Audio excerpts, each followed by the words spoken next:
"Security, remove this useless woman." My stepmother said that into a microphone, in front of 200 guests, at my father's retirement party. And my father, standing 3 steps away in his custom Tom Ford tuxedo, looked at the floor and said nothing. I walked out. I didn't run. I didn't cry. And within 47 minutes, I canceled every family-funded account, moved $17 million into a trust she didn't know existed, and turned off my phone. When I turned it back on, there were 56 missed calls, and my entire family was standing at my front door. But they weren't there to apologize.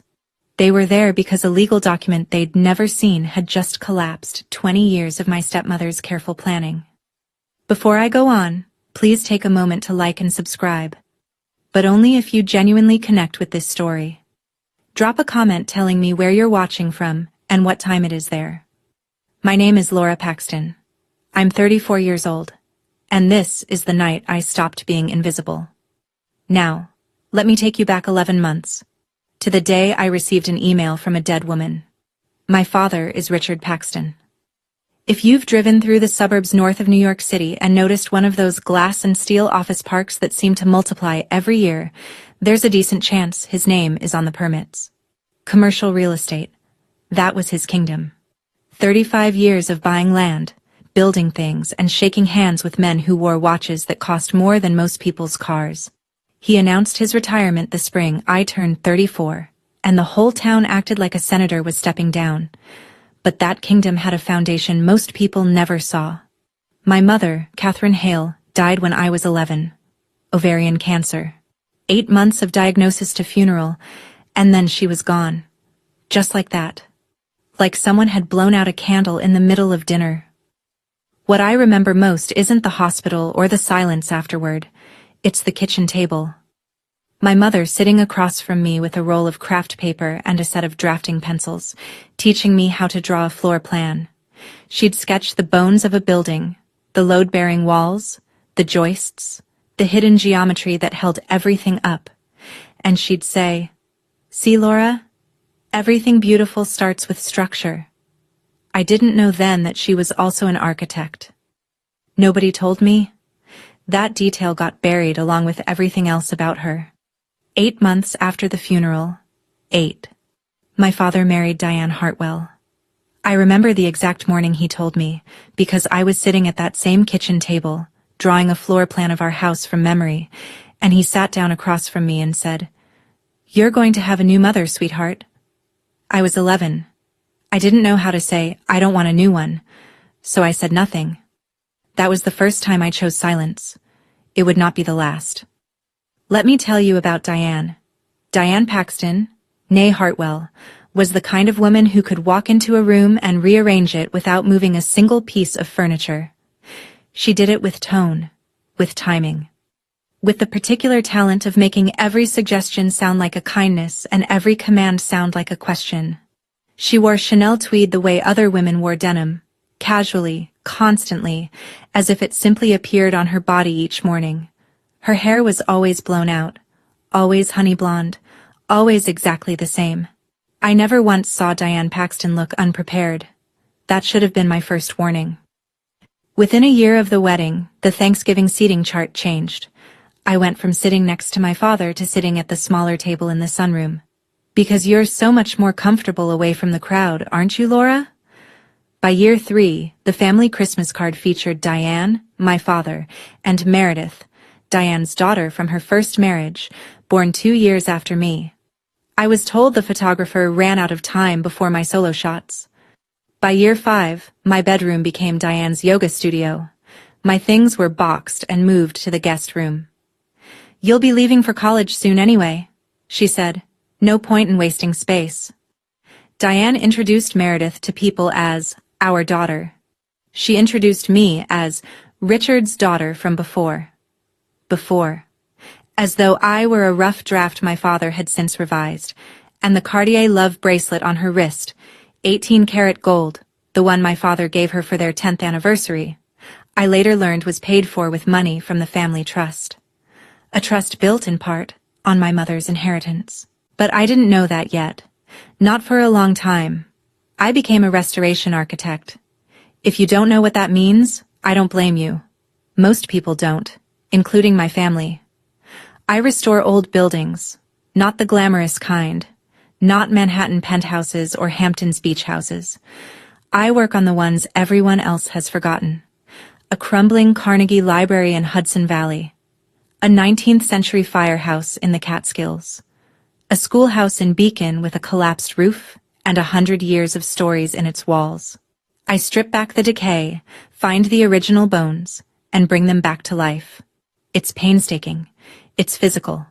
Some days I'm covered in plaster dust and crawling through attic spaces with a flashlight between my teeth. I earn $110,000 a year, which is a perfectly good living, but in the Paxton world, where Meredith's Instagram sponsorship deal was worth $200,000 for posting photos of handbags, my career was a punchline. Last Christmas, at the family dinner I was grudgingly invited to, Meredith announced her latest brand deal while Diane beamed.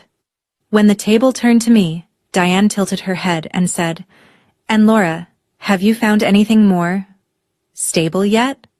As if I'd been job hunting, as if restoration architecture were a phase, like a gap year that had lasted a decade. My father looked at his plate. He always looked at his plate. I drove home that night in my Subaru Outback, 7 years old, 200,000 miles, paid off. Meredith's Mercedes GLC was parked next to it in the driveway when I left.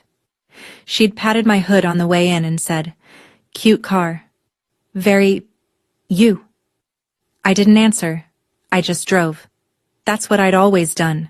Drove, and swallowed, and drove. But what none of them knew was that 6 weeks earlier, the Historic Preservation Society had awarded me their highest honor for the Carnegie Library project. I didn't tell them.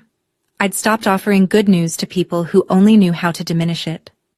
That project, though, that library, would change everything. I just didn't know it yet. 11 months before the retirement party, I was kneeling on the floor of my apartment in Brooklyn Heights, sorting through a box I hadn't opened in years. It was my mother's box, a battered cardboard thing I'd carried from the Westchester house to my college dorm to my first apartment, and finally here. A third-floor brownstone walk-up with creaky floors and good light. Inside, my mother's leather-bound notebook, a few of her drafting pencils, a photograph of her standing in front of a half-built house with sawdust in her hair, and the biggest grin I'd ever seen. And at the very bottom, beneath a stack of old birthday cards, a sealed envelope I'd never noticed before. It was cream-colored, heavy stock.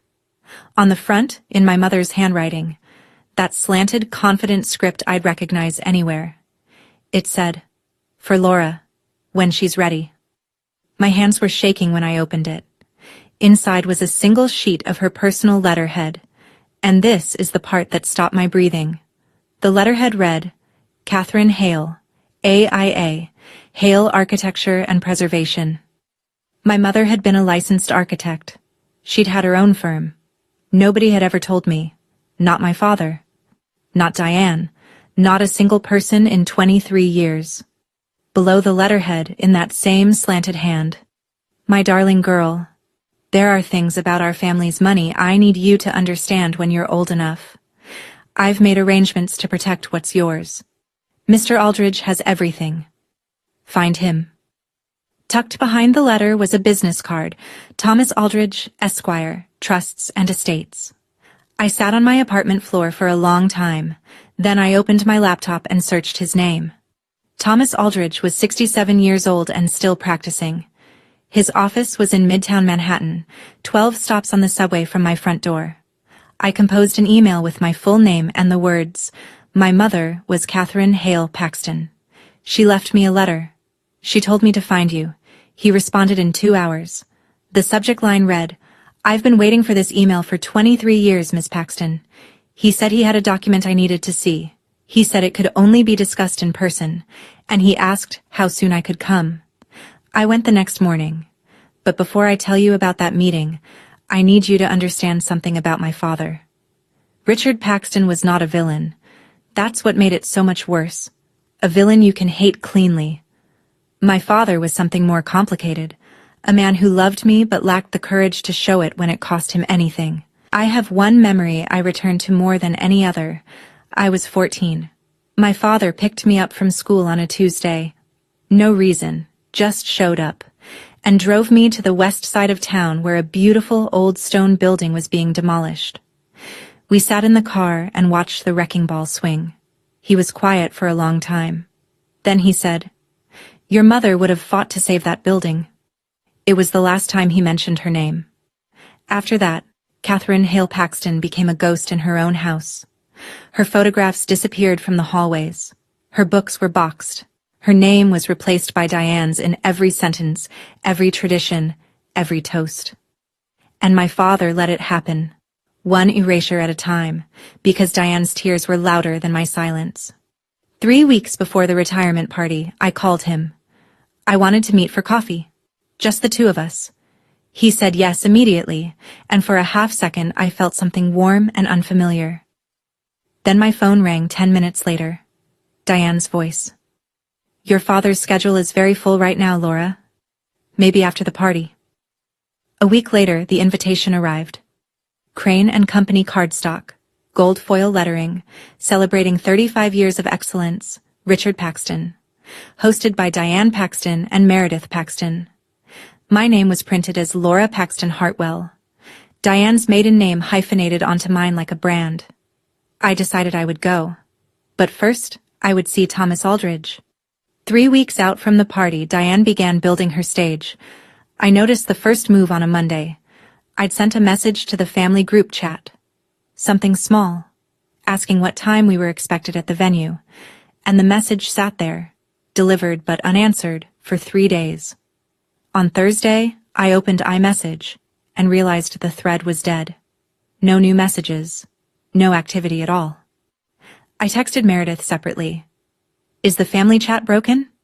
She replied 4 hours later. "Oh, Mom made a new one. Must have been a glitch." There was no glitch. There is never a glitch with Diane. I called the event coordinator at the Whitmore Hotel, a woman named Janelle who'd been handling the party logistics. I gave her my name and said I wanted to confirm my RSVP. There was a long pause. Then, "I'm sorry. I don't have a Laura Paxton on the guest list. Could you be a +1? I felt the floor shift beneath me. Not surprise. Recognition. I'd seen this pattern before. The slow mechanical precision of being disappeared. But this time the machinery was running faster. I called Diane directly. She picked up on the second ring. She always did, because Diane never wanted to seem like she was avoiding you. "Laura, what a surprise. I wasn't sure you'd come, given everything." She let the pause hang, a loaded ellipsis implying some shameful condition I should already know about. Then, "But please, don't wear one of your work outfits. This is black tie." I said I'd be there. She said she'd have someone add my name. That evening, I checked the American Express Platinum card my father had set up for me when I turned 18. A family card linked to the Trust for Emergencies. It was still active. And for the first time, I looked at the account structure and realized every card, every club membership, every insurance rider in the Paxton family was linked to the same trust, the same pool of money. And I was starting to understand whose money it actually was. 2 weeks before the party, I drove out to Westchester to give my father his retirement gift early. I wanted to see him without the noise, without the performance, just daughter and father. I'd spent 3 months restoring it, an original architectural rendering of the first commercial property my father ever purchased back in 1989. I'd tracked down the original blueprint from the county archive, stabilized the paper, reframed it in reclaimed walnut. It was, I thought, the kind of gift that said, "I see who you were before all of this." My father opened it in the living room. His eyes went soft. His fingers hovered over the glass. For a moment, he was somewhere else. Somewhere before Diane, before the gold foil invitations and the Chanel tweed. "Laura," he started. Diane appeared in the doorway. She glanced at the framed rendering the way you'd glance at a child's finger painting on a refrigerator. "That's sweet, Laura. But we already have the walls full.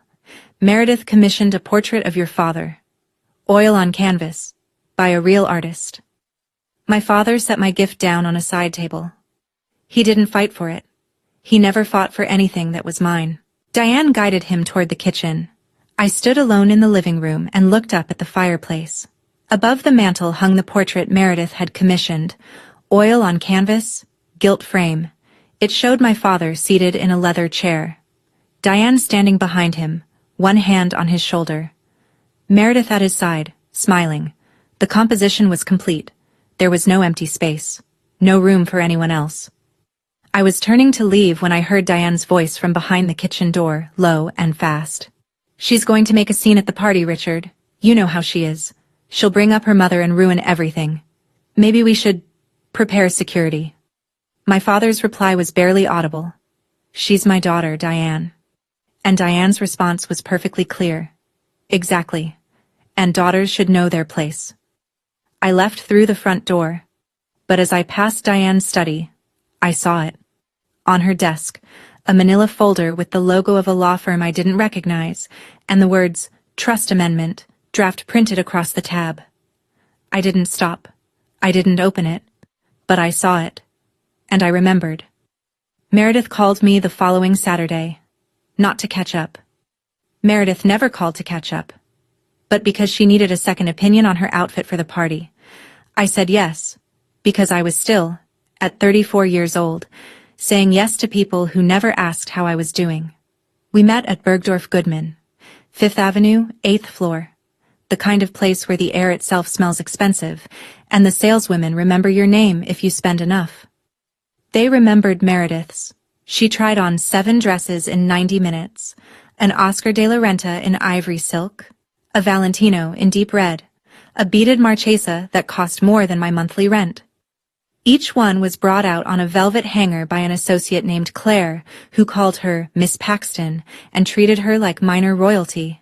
The total hovered somewhere above $12,000. Meredith didn't blink. She handed over a black card, linked, like everything, to the family trust, and Claire whisked it away with a smile. When I stepped to the counter to pay for a pair of shoes, simple, black, $200 from my own account, Claire looked at my card, then at me, and said, "And you are?" Meredith laughed.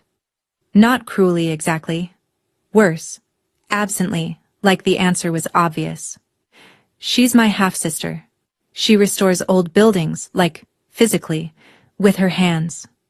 The way she said it. With her hands. As if labor were a quaint little hobby.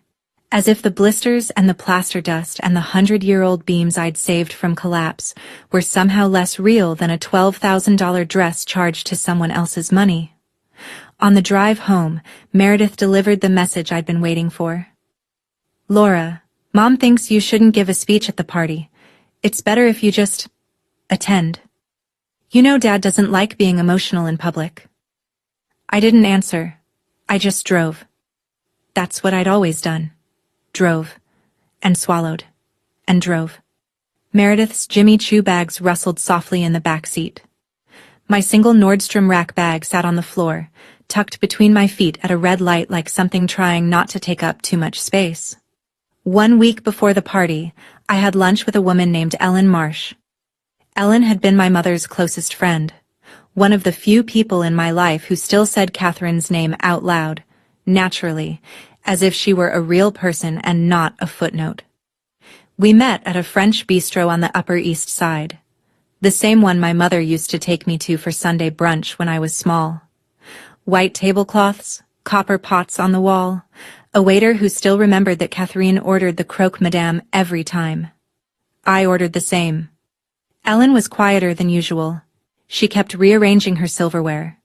Finally, halfway through her second glass of Sancerre, she said it. "Laura, is it true you were let go from your job?" I put down my fork. "Who told you that?" "Diane, at the Garden Club luncheon last week. She said you've been struggling. No stable income, relying on your father," she said. Ellen paused, clearly uncomfortable. "She said you have some mental health difficulties, that you push everyone away, that the family's been trying to help, but you won't accept it. She called you, and I'm sorry to say this, the frigid daughter. I sat very still. I had not been fired. I had never relied on my father for a single dollar since the day I left for college. And my mental health, while certainly tested by 23 years of Diane Paxton, was not a topic I had ever discussed with anyone in that garden club. Diane was building a story. She was seeding it into every circle that mattered. The garden club, the charity boards, the country club wives, so that when the retirement party came, everyone would already believe the narrative. Laura Paxton is unstable, uninvited, and unwelcome. That way, when she was removed from the party, no one would question it. They'd nod and whisper, "Poor thing. It was only a matter of time." Ellen reached across the table and took my hand. "I didn't believe her, Laura. Your mother was the strongest woman I knew, and you are her daughter." I squeezed Ellen's hand, and something inside me that had been bending for a very long time finally stopped bending and started straightening. The night before the party, I sat alone in my apartment. It was quiet in the way Brooklyn gets late on a Friday. Distant sirens, a dog barking 3 buildings over, the low hum of the radiator that had needed fixing since November. I sat in the Eames chair I'd found at an estate sale and spent 4 weekends restoring, a cup of chamomile cooling on the side table, and I looked at the photograph of my mother on the wall.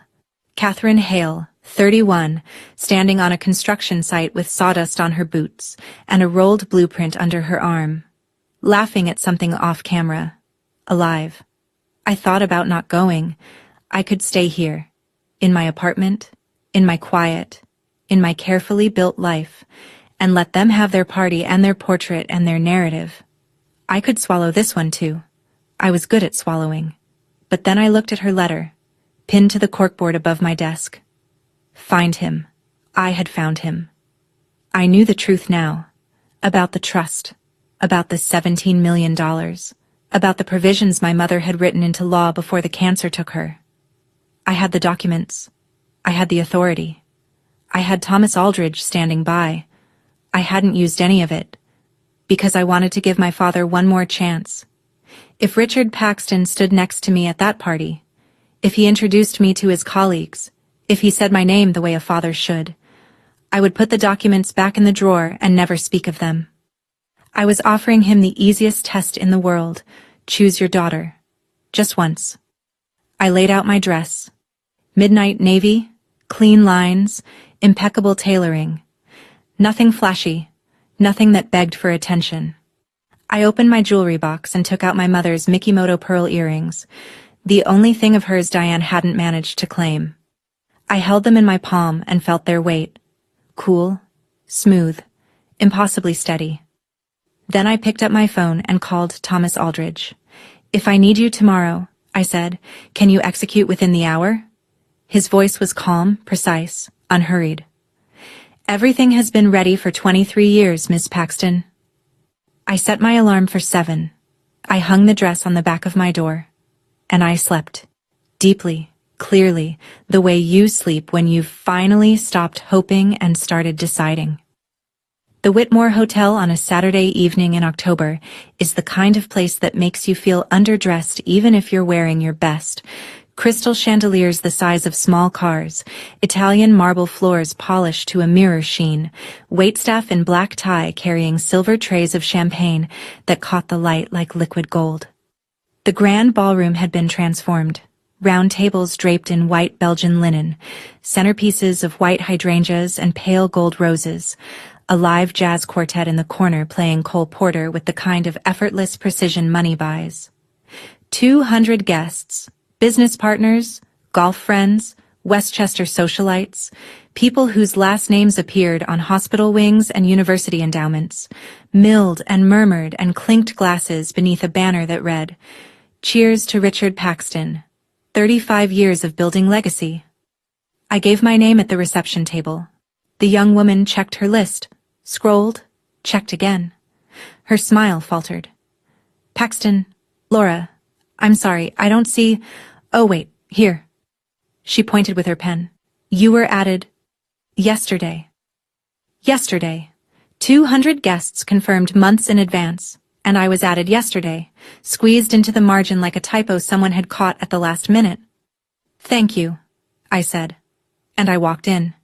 It hit me in waves. The whispers. Not shouts, not accusations. Whispers. The kind that travel across a cocktail hour like a draft under a door. A cluster of women near the bar, champagne in hand, glancing my way. That's the frigid daughter. A man in a pinstripe suit leaning toward his wife. I heard she's been out of work for months. Another voice, half hidden behind a hydrangea arrangement. She can't do anything right.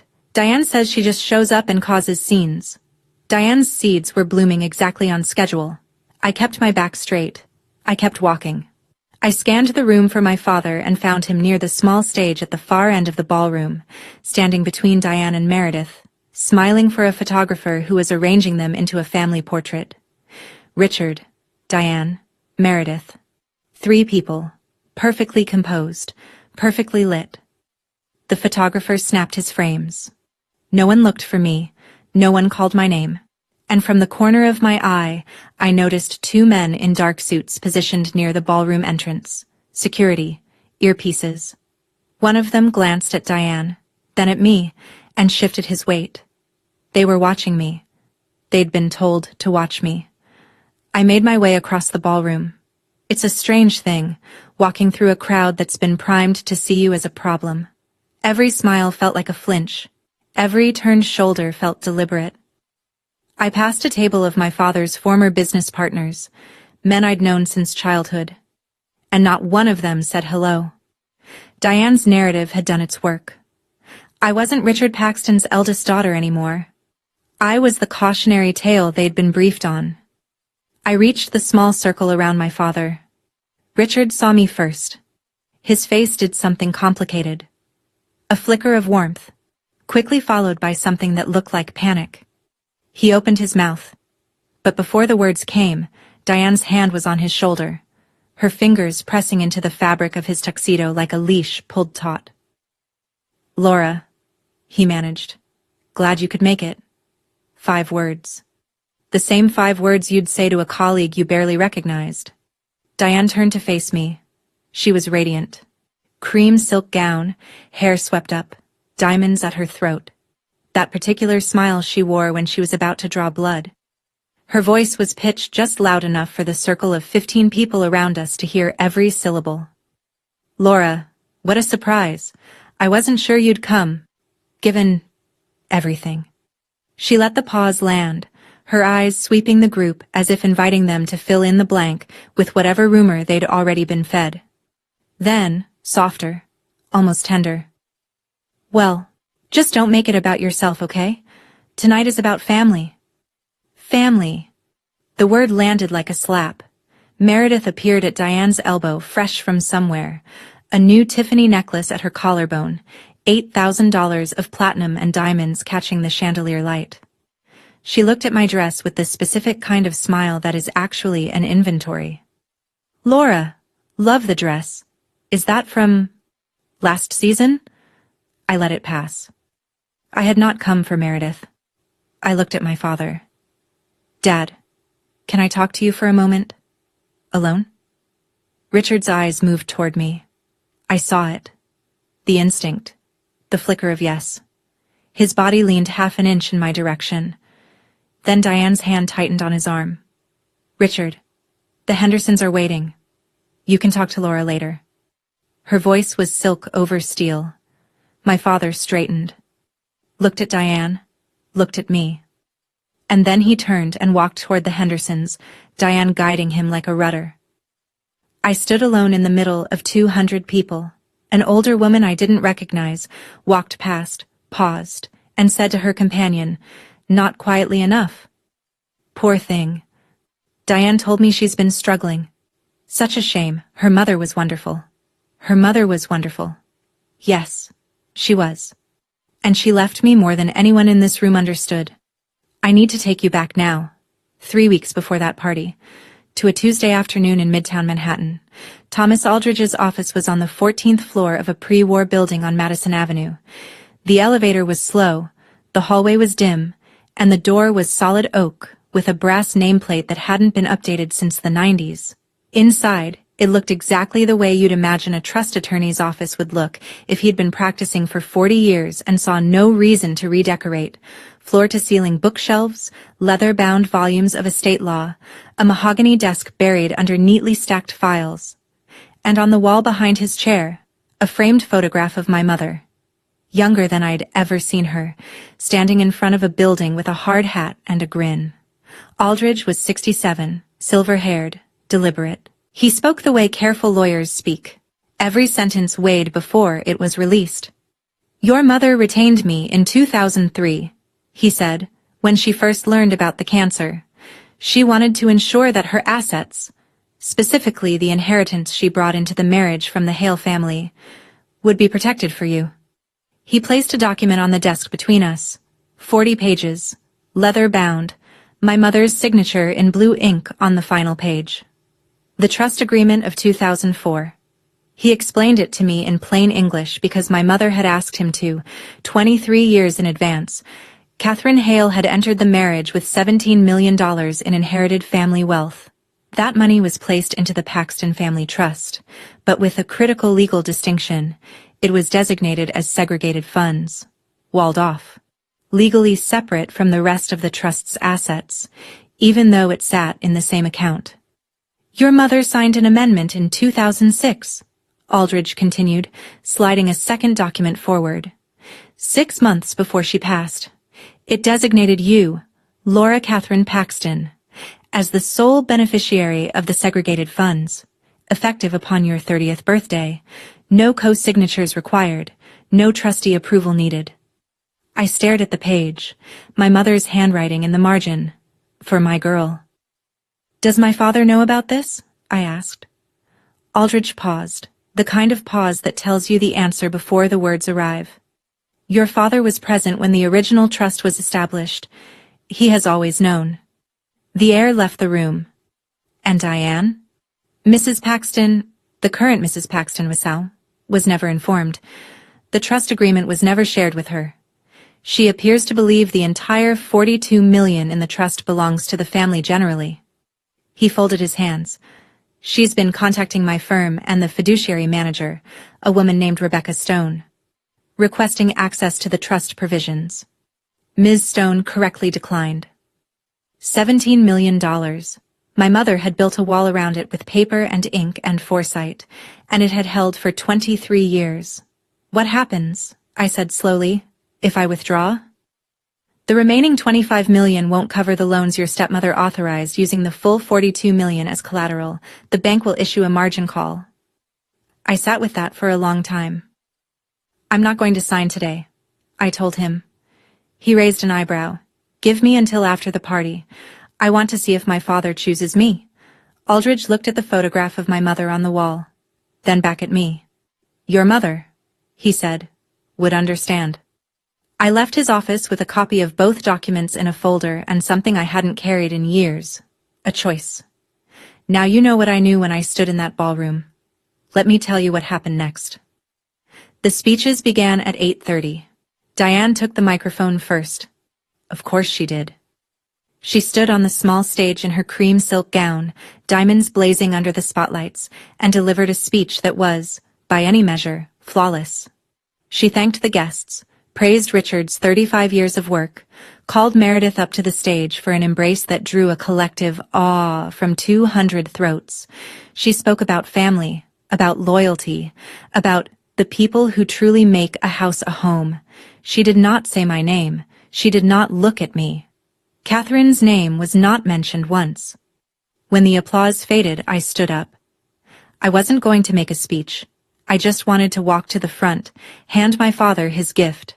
A small velvet box containing a brass compass I'd painstakingly restored, the same one my mother had given him when they were young and in love, engraved with her initials, CH, and say something quiet, something private, something that was ours.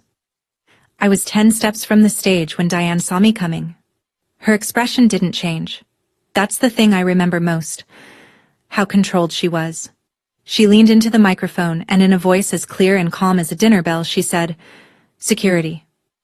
The ballroom murmured. Heads turned. Then she said it.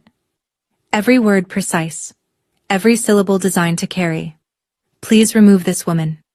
She wasn't invited and she's causing a disruption. 200 people went silent. The jazz quartet stopped. Even the bartender paused mid-pour. Every pair of eyes in that room swiveled to me. Standing alone in the center aisle, holding a small velvet box, wearing my mother's pearls. I looked at my father. Richard Paxton was 3 steps from the microphone, 3 steps from his wife, 3 steps from his daughter. He looked at Diane. He looked at me. And then he looked down at the floor. He said nothing. The 2 security guards materialized on either side of me. The one on my left spoke quietly. "Ma'am, we've been asked to escort you out." The room watched. Some looked away. Some didn't. Meredith, near the stage, had her phone up. Filming, I realized. Filming her sister being removed from their father's retirement party. I set the velvet box on the nearest table. I did not throw it. I did not slam it. I placed it gently, the way you'd set down something you loved and were leaving behind. Then I looked at my father one last time and said, not loudly, not with anger, just clearly enough for the people nearby to hear. "I came for you, Dad.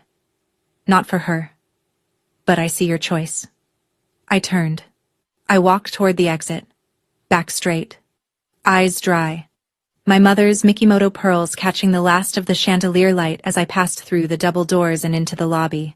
Behind me, I heard Diane's voice return to the microphone.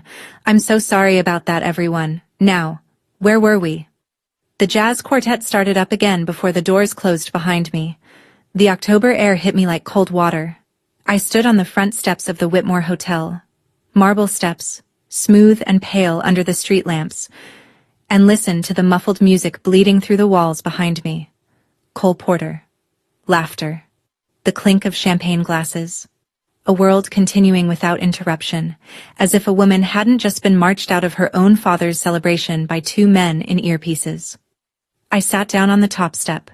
The stone was cold through the fabric of my dress. I could see my breath in the air.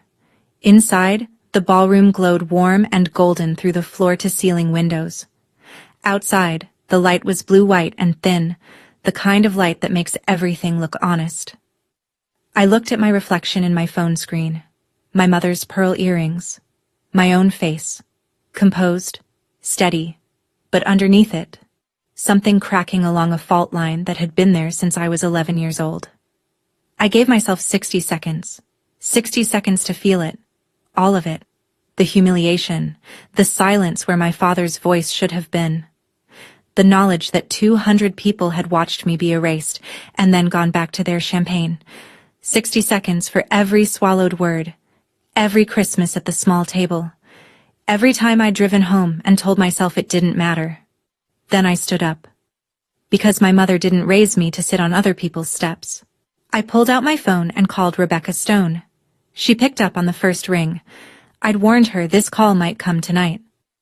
"Rebecca, this is Laura Paxton. I'm ready to proceed with the segregated fund transfer. Tonight." Her voice was steady, professional, unsurprised. "I'll need your digital signature and the authorization code from Mr. Aldridge. I can execute within 45 minutes of receiving both." "You'll have them in 10. I hung up. The ballroom music swelled behind the glass doors. I didn't look back. I learned what happened inside the ballroom afterward, from Ellen Marsh, who stayed through the end and remembered everything. Diane returned to the microphone as if nothing had occurred. She smoothed her speech the way she smoothed everything, with a light hand and an iron will. "Family is about loyalty," she told the room, her voice warm and certain. "And tonight, we celebrate a man who built everything from nothing." From nothing. As if $17 million of Catherine Hale's inheritance were nothing. As if the foundation beneath the foundation didn't exist. The room applauded. The champagne flowed. Meredith posted her Instagram story from the stage. A close-up of her and Diane, cheek to cheek, with the caption, "Family first." No mention of the sister who'd been escorted out 5 minutes earlier. Ellen told me that a few guests shifted uncomfortably in their seats after I left. A woman at table 6 leaned toward her husband and whispered, "That didn't feel right." A retired judge named Harold Forster set down his champagne flute and didn't pick it up again. But no one spoke. No one stood. That's the thing about rooms full of polite people. Politeness is just another word for complicity when someone's being dragged out in front of you. Richard sat at the head table. He didn't eat. He didn't speak during the toast his business partner offered. Ellen said he kept looking at the velvet box I'd left behind, sitting on a table near the aisle, untouched, like a small monument to something broken. He didn't open it. Diane leaned over to a man Ellen recognized as one of Richard's real estate partners and said, quietly, but not quietly enough, "Laura has always been difficult. Catherine spoiled her, but we've tried our best." The narrative held. The room believed. The party continued. And while they danced and drank and told themselves everything was fine, I was sitting in my car in the hotel parking lot, about to press a button that would change all of it. My laptop was already in the car. I'd brought it that evening the way a surgeon brings a scalpel, hoping not to use it, prepared if she had to. I opened it on the passenger seat. The screen lit the interior of my Subaru in pale blue light, while the parking lot of the Whitmore Hotel stretched dark and quiet around me. Inside the building, 200 people were dancing. Out here, it was just me and a Wi-Fi hotspot, and 23 years of silence finally reaching their limit. I dialed a conference call. Thomas Aldridge picked up first, then Rebecca Stone. "Authorization code," Aldridge said. He read it off. 12 alphanumeric characters, calm and precise, as if he were reading a weather report. "This authorizes the transfer of segregated funds from the Paxton Family Trust to the Laura Paxton Irrevocable Trust, per the Trust Agreement of 2004 and Amendment of 2006. Rebecca confirmed receipt. "Ms. Paxton, I'll need your digital signature on the DocuSign document I'm sending now." My phone buzzed. I opened the email, read every line, because my mother taught me that everything beautiful starts with structure, and signed. "Processing," Rebecca said. "Estimated completion, 45 minutes. While I waited, I did the rest. 3 American Express Platinum cards. Diane and Meredith were authorized users on accounts linked to the Trust's collateral covenant. Country club membership. Supplemental insurance riders. All of it tethered to the same pool of funds that was about to shrink by $17 million. When the trust balance dropped below the covenant threshold, the bank's automated system would freeze every linked account. I wasn't canceling anything out of spite. I was watching arithmetic do what arithmetic does. At 9:47 p.m., Rebecca called back. "Transfer complete, $17,042,316.78. The funds are in your trust, Ms. Paxton." I closed my laptop. I sat in the dark for a moment and listened to my own breathing. Then I turned off my phone, started the engine, and drove home to Brooklyn. When I turned my phone back on 40 minutes later, there were 12 missed calls. By the time I set it on my kitchen counter, the number was 29. By the time I finished making tea, it was 56. 56 calls. They hadn't called me 56 times in the last 23 years combined. Here's what 56 calls sound like from the other end. At 9:52 p.m., 5 minutes after the transfer cleared, Meredith tried to buy a round of drinks for her friends at the ballroom bar. Her Amex was declined. She laughed, embarrassed, and pulled out a second card. Declined. A third. Declined. The bartender's smile went stiff. Meredith's cheeks went red. At 9:58 p.m., Diane's phone buzzed with a notification from the fiduciary firm. The kind of notification that arrives in bold type with the word urgent in the subject line. Action required. Significant asset movement in Paxton Family Trust. Please contact your account manager immediately. Diane stepped away from the dance floor. She called Rebecca Stone directly. Rebecca, professional, neutral, bound by fiduciary protocol, said, "A beneficiary has exercised their right to withdraw segregated funds under the original trust agreement. I'm not authorized to disclose further details by phone." Ellen told me later that she watched the color drain from Diana's face in real time. It was like watching a screen go dark. First the smile, then the composure, then the certainty. All of it. gone in the space of a single phone call. Diane walked straight to Richard, gripped his arm, and pulled him to a quiet corner near the coat check. "What did you do?" she hissed. Richard stared at her. "What are you talking about?" Diane pulled up the trust portal on her phone. Her fingers were shaking. The account balance, which that morning had read $42 million, now displayed $24,957,683.22. And in the transaction log, one line, segregated fund withdrawal. Beneficiary, Laura C. Paxton. Richard's face went gray. Diane's champagne flute was still in her hand. She hadn't set it down since the speech. Her fingers were trembling around the stem, and for the first time in 23 years, the woman who controlled every room she entered looked like she'd lost the floor beneath her feet. "That little—" She caught herself, lowered her voice. "She can't do this. Richard, call her. Now." He called. I didn't answer. He called again, and again, and again. I was already home by the time the calls started stacking. My apartment in Brooklyn Heights is a third-floor walk-up in a brownstone built in 1891. Original moldings, warped hardwood floors, a kitchen barely big enough for 2 people and a kettle. I chose it because the ceilings are 10 feet high and the windows face east, and every morning the light comes through like it's been filtered through honey. I restored the built-in bookshelves myself, floor to ceiling, white oak, and filled them with architecture books and novels and a few things that don't have a category but felt right. I set my phone on the kitchen counter and let it vibrate. The messages came in waves. Meredith first, frantic. "Laura, what did you do?" Then Diane. "No longer velvet, no longer measured. You have no right. This is family money." Then Meredith again. "My cards aren't working." "Laura, this isn't funny." Then Richard, the simplest and the one that hurt the most. "Laura, please call me. We need to talk." Then Diane, sharp as broken glass. "I'm calling our lawyer. You'll regret this." I watched the screen light up and go dark. Light up and go dark. Like a heartbeat monitor for a family in cardiac arrest. I didn't answer. Instead, I ran a bath. I took off the midnight navy dress and hung it carefully on the back of the bathroom door. I unclipped my mother's pearl earrings and set them on the vanity. I stepped into the hot water, and I stayed there until my breathing slowed and the steam softened the edges of everything. When I got out, I put on a sweater and made chamomile tea and sat in my Eames chair and looked at the photograph of my mother on the wall. Catherine Hale laughing on a construction site, covered in sawdust, completely alive.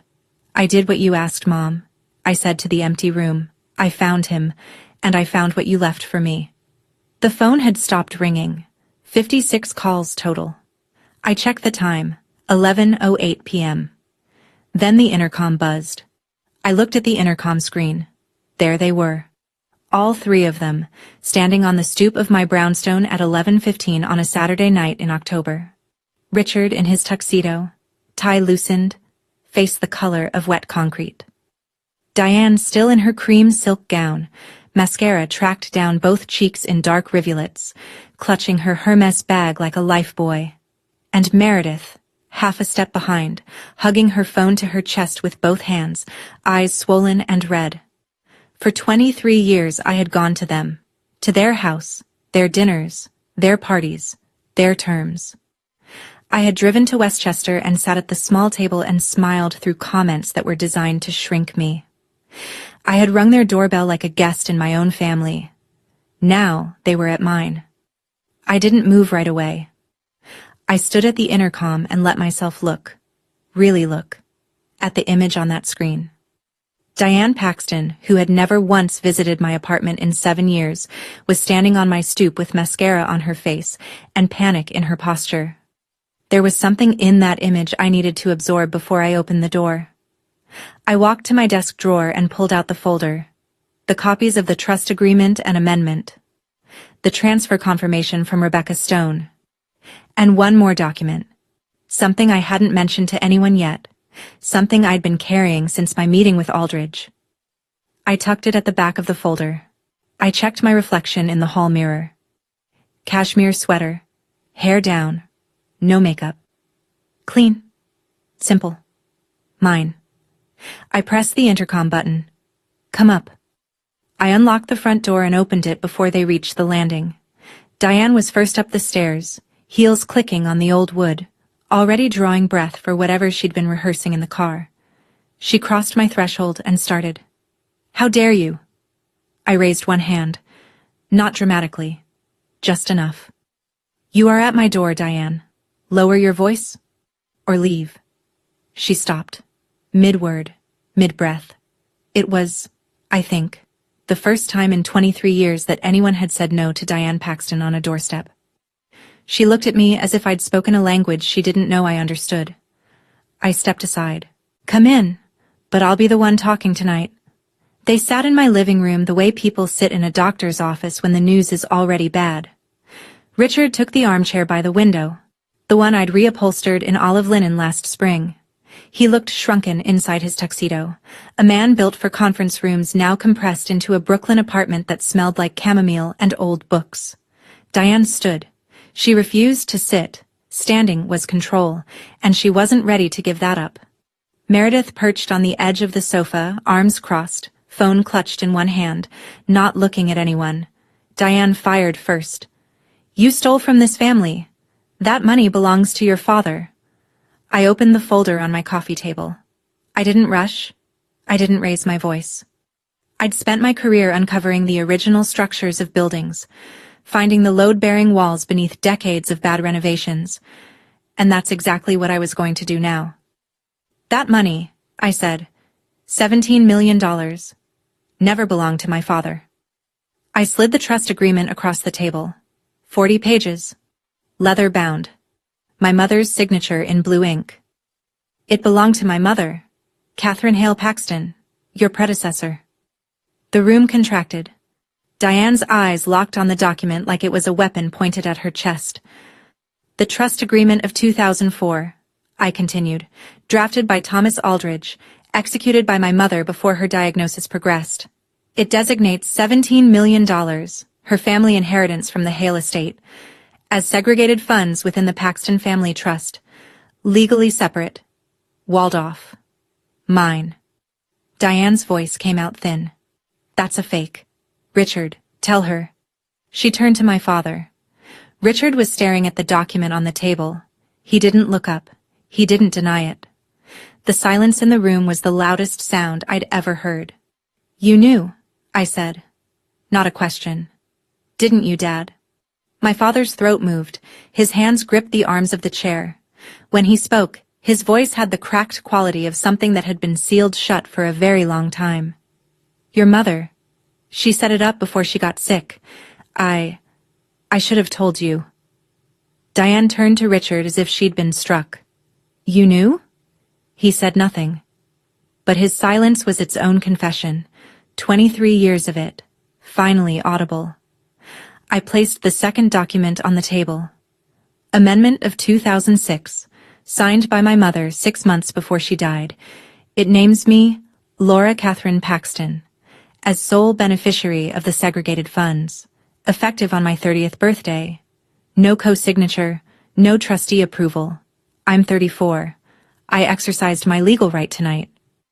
I sat back. The documents lay between us on the coffee table. Between my cup of chamomile tea and Diane's trembling hands. I didn't steal anything, Diane. I reclaimed what was always mine. The documents are right here. You're welcome to read them. Diane read fast. I watched her eyes scan the pages, flipping, searching, looking for the crack, the loophole, the mistake. She didn't find one. My mother had been meticulous. Aldridge had been meticulous. 23 years of legal architecture built to hold. When Diane looked up, she'd shifted tactics. The fury was gone, replaced by something I'd seen 100 times. The quiver in the chin, the careful widening of the eyes, the trembling hand pressed to her collarbone. Victim mode, her most practiced performance. Richard, she breathed, turning to my father, she's tearing this family apart. After everything I've done for this family. For her. I cut her off. Not with volume. With information. Speaking of what you've done, Diane, I know about the trust amendment you've been drafting. The performance collapsed. It was instantaneous, like watching a mask crack down the center. Her hand dropped from her collarbone. Her mouth opened, then closed. The room went vacuum silent. 3 weeks ago, I said, I was at the house. I saw the folder on your desk. A draft amendment from a law firm, designed to remove me as beneficiary of the segregated funds and transfer them to Meredith. Meredith's head snapped up. What? I also confirmed with the fiduciary firm that you've been calling them repeatedly, requesting access to my mother's trust provisions, details that Rebecca Stone correctly refused to share with you because you have no legal standing to receive them. Diane abandoned the tears. What replaced them was something rawer, genuine anger, stripped of all the silk. So what? That money's been sitting there for 20 years doing nothing. Meredith deserves it more than you. At least, she contributes to this family. Mom, stop. Meredith's voice was small but sharp, a crack in a wall I hadn't expected. Diane didn't hear her, or chose not to.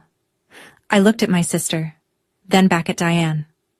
Meredith deserves what exactly? $17 million that my mother earned? That my mother's parents built over 3 generations? For what? Instagram sponsorships charged to a trust that isn't hers? Richard's voice surfaced, weak. Laura, that's enough. I turned to him. I'd been waiting for this. The thing he always said. Enough. His favorite word. The word he used every time the truth got too close to comfort. No, Dad, you don't get to say enough tonight. You lost that right when you watched 2 security guards walk me out of a ballroom and said nothing. The silence after that was different from the others. It wasn't the silence of composure or control. It was the silence of a man hearing, for the first time, the cost of his own cowardice. Diane's hand moved to her Hermes bag. She pulled out the manila folder, the same one I'd glimpsed on her desk, and held it up like a shield. This amendment is perfectly legal, and Richard was going to sign it. He can't, I said. The segregated funds are already in my name. They have been since 2006. That amendment was drafted to alter something Diane had no authority over, for assets she had no claim to, using a provision that doesn't exist.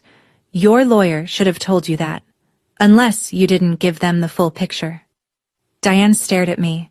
The folder trembled in her hand, a weapon that had turned to paper. I let the silence hold for a moment. Then I explained what was going to happen. Not with emotion, not with satisfaction, but the way I'd explain load calculations on a restoration project. Facts, structure, arithmetic. When I withdrew the $17 million tonight, the trust balance dropped from $42 million to $25. But over the past several years, Diane, using her position as a co-trustee, authorized loans against the trust's full value. Real estate leverage. The total outstanding debt collateralized by the trust is approximately $38 million. Richard's head lifted slowly. He hadn't known the number. I could see it on his face. The specific expression of a man who'd signed things without reading them because his wife told him it was handled. The bank's loan covenant requires the trust to maintain collateral coverage at a minimum of 1-to-1. As of 9:47 tonight, the coverage ratio is roughly 66%. $13 million short. The bank's automated compliance system has already frozen the linked accounts. Credit cards, the country club membership, the supplemental insurance riders. A formal margin call will follow within 72 hours. Meredith whispered. That's why my cards. Yes. Diane's voice was a blade. You plan this. You plan this to destroy us. I looked at her across my coffee table, across the trust documents, across the cold tea, across 23 years. No, I said. I plan to come to my father's party, give him a compass that belonged to my mother and hope, for one evening, to feel like his daughter. You planned a public humiliation. You planned to have me removed by security. You planned a fraudulent amendment to take my inheritance. I simply stopped waiting for you to do the right thing.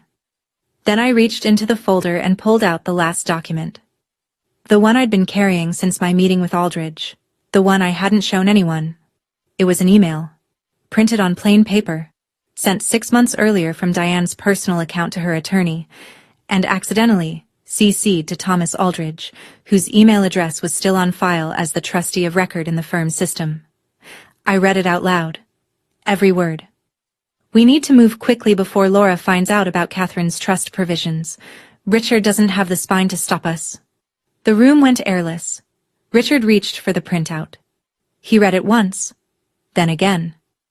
Then he set it down on the table and looked at his wife as if he were seeing her for the first time. Not the woman in cream silk who organized his life and managed his schedule and told him when to smile, but the woman who had written Richard doesn't have the spine in a sentence designed to steal his dead wife's money from his living daughter. Diane, he said. His voice was barely audible. Is this real? She didn't answer. She didn't need to. Her face answered for her. The specific, unmistakable expression of someone caught not in a lie, but in the truth. That's not revenge, I said quietly. That's arithmetic. And that, I nodded at the email on the table, is who she is. What happened next was the sound of a structure failing, not all at once, not the dramatic collapse you see in movies. The slow kind, the kind I've seen in my work 100 times, when a building has been standing on a compromised foundation for decades, and one day a single beam gives way, and everything above it shifts. Diane reached for the email printout, as if taking it off the table could undo the words. Richard pulled it back. She pivoted. And there it was again. The chin quiver, the glistening eyes, the hand at the throat. She's manipulating you, Richard. Just like Catherine always did. My father stood up. In 23 years, I had never seen Richard Paxton stand up against Diane. He'd yielded. He'd deferred. He'd looked at his plate and let silence do the work of agreement. But something in that sentence, just like Catherine, hit a wall inside him that even he didn't know was still standing. Don't, he said. His voice was shaking, but the words were stone.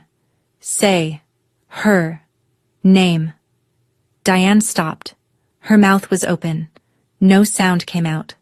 For perhaps the first time in their marriage, she had no response prepared, because she had never imagined she'd need one.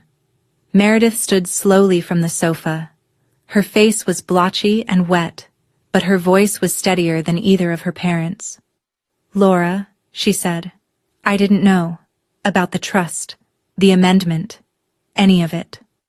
I looked at my sister, my half-sister, the golden child, the one who'd been handed everything I'd been denied, and I saw, beneath the Tiffany necklace and the tear-streaked makeup, a 26-year-old woman standing in the wreckage of the only story she'd ever been told about her family. I believe you didn't know about the trust, Meredith, but you knew what it felt like to watch your sister get erased from family photos. You knew what it meant when I sat at the small table every Thanksgiving. You knew, and you said nothing. She closed her eyes, nodded once. My father took a step toward me. Laura, I'm sorry. I let the words settle. I didn't rush to comfort him. I didn't say it's okay, because it wasn't okay. It hadn't been okay for 23 years, and pretending otherwise would be one more form of silence. I know you are, Dad. But sorry isn't enough anymore. I need you to do something. He waited. I laid it out, clearly, simply, the way my mother would have. 4 conditions. First, the 17 million stays in my trust. That is not negotiable. Second, Diane's draft amendment is destroyed. Completely. Notarized confirmation that it's been voided. Third, you retain your own attorney. Not Diane's attorney. Yours. Someone who will explain your actual financial position without anyone editing the numbers. Fourth, I am willing to rebuild a relationship with you, but it will be on equal terms, with clear boundaries, and it will not go through Diane. I paused. Those aren't punishments, Dad. They're the minimum conditions for me to trust you again. Richard looked at the trust documents on the table, at the email printout, at the compass box he hadn't yet seen. The one I'd left behind at the party. Then he looked at me. Okay, he said, quietly, without negotiation. Diane grabbed her bag. This isn't over, Laura. I met her eyes. For me, it is. What happens next is between you and your choices. She left, heels clicking down my staircase. The front door closed hard enough to rattle the glass. Meredith lingered a moment longer. She looked like she wanted to say something but couldn't find it. Finally, she whispered, "I'm sorry, Laura," and followed her mother down the stairs. My father stayed. He sat back down in the olive chair and stared at his hands, and neither of us spoke for a very long time. The radiator hummed. The brownstones settled. The photograph of my mother watched us from the wall. The fallout arrived in waves over the next 72 hours, each one more precise than the last. Monday morning, 9 a.m. The margin call came. A letter from the bank, sent via courier to Richard's home office. Bold letterhead, red urgent stamp, the kind of document that makes your hands cold before you finish the first paragraph. The Paxton Family Trust was $13 million below the required collateral threshold. Richard had 60 days to either inject additional capital or liquidate assets. 2 commercial properties, an office complex in White Plains and a retail center in Stamford, would need to be sold. Richard hired his own attorney that same afternoon. Not Diane's lawyer, his own. A woman named Patricia Holt from a mid-size firm in Manhattan, recommended by a colleague Diane had never met. Patricia pulled the full financial records of the trust, something no one had done independently in over a decade. What she found was the second detonation.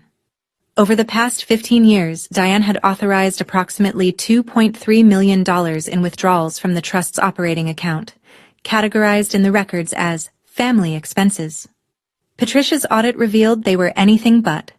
Personal shopping, first-class travel, spa retreats, Meredith's lifestyle costs, a down payment on a vacation property in the Berkshires that was titled solely in Diane's name. None of it had been approved by the trustee of record. None of it had been disclosed to Richard. All of it constituted a breach of fiduciary duty under the trust's governing documents. Diane was given a choice: repay the $2.3 million through a structured plan, or face civil liability and potential removal as co-trustee. The country club membership remained frozen. The insurance riders lapsed. Meredith's credit cards stayed dark. And 2 days after the margin call, Meredith Paxton quietly deactivated her Instagram account. No announcement, no farewell post, just a single story that read, "Taking some time offline." It was the first honest thing she'd posted in years. 1 week after the party, my father called. Not through Diane, not through a secretary or a scheduling intermediary. He picked up the phone himself and dialed my number and asked if I'd have coffee with him.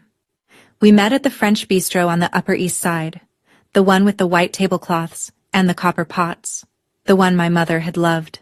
He was already seated when I arrived. He looked older. Not in the gradual way that aging usually works, but in the sudden way. As if a decade had landed on him in 7 days. His shirt collar was loose. His eyes were shadowed. He had not shaved well. On the table in front of him was the velvet box. "I opened it," he said. The brass compass lay in his palm.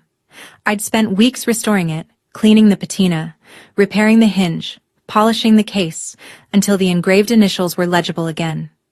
C.H. Catherine Hale. My mother had given it to him in their second year of dating, when he'd told her he wanted to build things and she'd told him he needed to know which direction he was facing first. My father turned the compass over in his hands. The needle still worked. Trembling, settling, pointing true. "She was my compass," he said. "Your mother. And I let someone else steer." He was crying, quietly, the way men of his generation cry. Jaw tight, eyes spilling. No sound. I hadn't seen him cry since the funeral, 23 years ago. I didn't say it's okay, because it wasn't. Not yet. Maybe not for a long time. But I said, "I'm glad you're here, Dad. That's a start." He told me he'd asked Diane to move out of the house temporarily. Not a divorce, not yet. But a separation. She was staying at a hotel in Scarsdale. He needed space, he said, to understand what had happened to his life while he wasn't paying attention. We ordered coffee. Then, without planning it, we both ordered the croque madame, my mother's standing order, every Sunday at this same table. Neither of us mentioned it. We didn't need to. 2 weeks after the party, Diane came to my door alone. No mascara this time, no silk gown. She wore a gray cashmere coat over a simple black dress, and her face was bare. No foundation, no careful concealer work, just the raw map of a 58-year-old woman who hadn't been sleeping. The Cartier love bracelet was gone from her wrist. I learned later she'd sold it to begin repaying the $2.3 million. She didn't buzz the intercom. She must have followed someone through the front door. I opened my apartment door and found her standing on my landing, arms at her sides, looking smaller than I'd ever seen her. "You've ruined everything I built," she said. It wasn't angry. It wasn't performed. It was the flattest, most honest thing Diane Paxton had ever said to me. I leaned against my doorframe. "You built on someone else's foundation, Diane. My mother's money, my mother's husband, even my mother's daughter. You tried to erase me so you could keep the stage to yourself." She flinched. Not the theatrical flinch, the real one, the kind that happens in the muscles around the eyes before the brain can edit it. And then she said something I didn't expect. "I was terrified, Laura. Every single day for 23 years, I was terrified that one day you'd show up and take it all away." Her voice cracked. "And you did." I looked at her. I understood the fear. Understood it the way you understand the rot inside a wall you've opened up. It doesn't excuse the damage, but you can see where it started. "I didn't take anything that was yours," I said. "I took what was mine.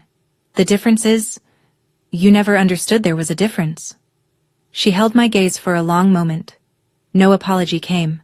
I didn't expect one. Diane Paxton was many things, but she was not a woman who apologized. Not to me, not to anyone she'd placed beneath her in the architecture of her life. She turned and walked down the stairs. I listened to her footsteps, slower than I'd ever heard them.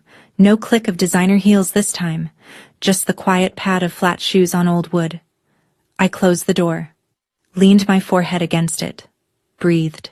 3 months later, I stood on a stage again. But this time, no one asked security to remove me. The National Trust for Historic Preservation held its annual gala in Washington, D.C., a black tie event in a restored Beaux-Arts ballroom, ironwork and vaulted ceilings, and the kind of craftsmanship that makes you believe people once built things to last. I was there as a guest of honor, invited to present the inaugural project of the Catherine Hale Foundation, a nonprofit I'd established using a portion of the trust funds to restore endangered historic buildings in underserved communities. My first project, a community center in a formerly redlined neighborhood in Baltimore, built in 1912, abandoned in 1987, condemned in 2014. We were bringing it back. Load-bearing walls, original tile, the whole skeleton. Saved. I wore an emerald green dress that night. Simple, well cut. My mother's Mikimoto pearl earrings. Behind me on the screen, in letters 6 feet tall, the Catherine Hale Foundation. Preserving what matters. My father was in the audience, front row. He'd driven down from Westchester alone.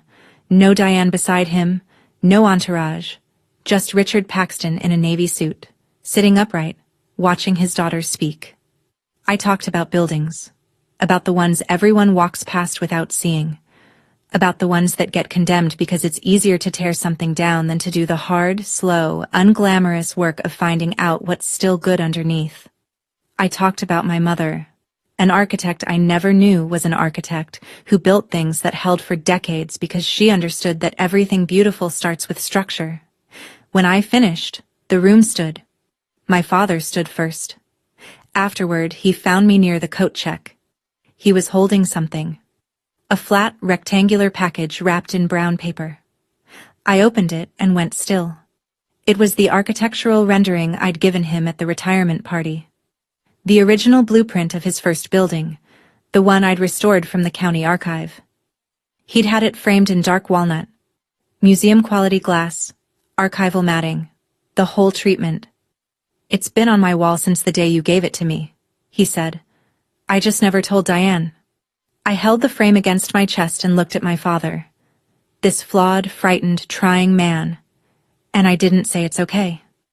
I said, "Thank you, Dad. That means more than you know." We walked out together into the cool DC night. 2 weeks later, I received a handwritten letter in the mail. No return address on the front, but I recognized the stationery. Meredith. 3 pages front and back, in careful handwriting. An apology. Not the performative kind, not the kind that explains itself away, but the raw, stumbling, honest kind that a 26-year-old writes when she's seeing her life clearly for the first time.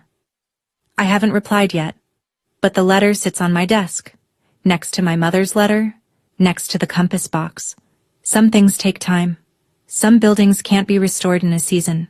But the foundation, the real one, the one beneath everything, is sound. So that's my story. I didn't win because I screamed louder.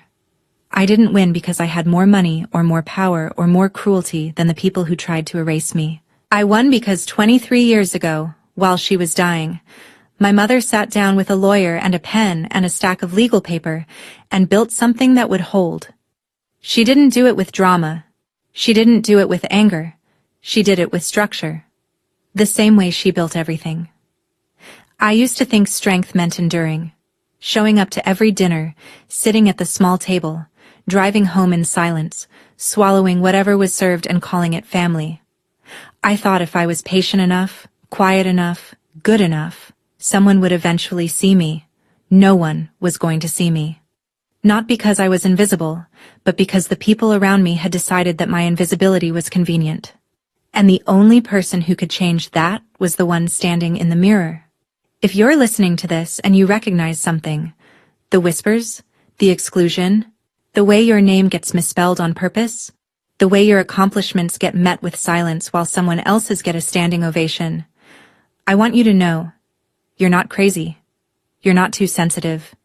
You're not the difficult one. And you do not have to set yourself on fire to keep someone else warm. My mother left me a letter. It said, "Find him." And what I found wasn't just a lawyer or a trust document or $17 million. I found the thing she'd really been protecting all along, my right to take up space. Thank you, Mom. For the letter. For Mr. Aldridge. For the pearls. For teaching me that some buildings are worth saving, including the one I live in. Before you go, if this story reminded you of someone you love, or someone you need to set a boundary with, share it with them. Not as a weapon, but as a mirror. And if you've ever had to choose between keeping the peace and keeping your dignity, tell me in the comments. Tell me which one you chose.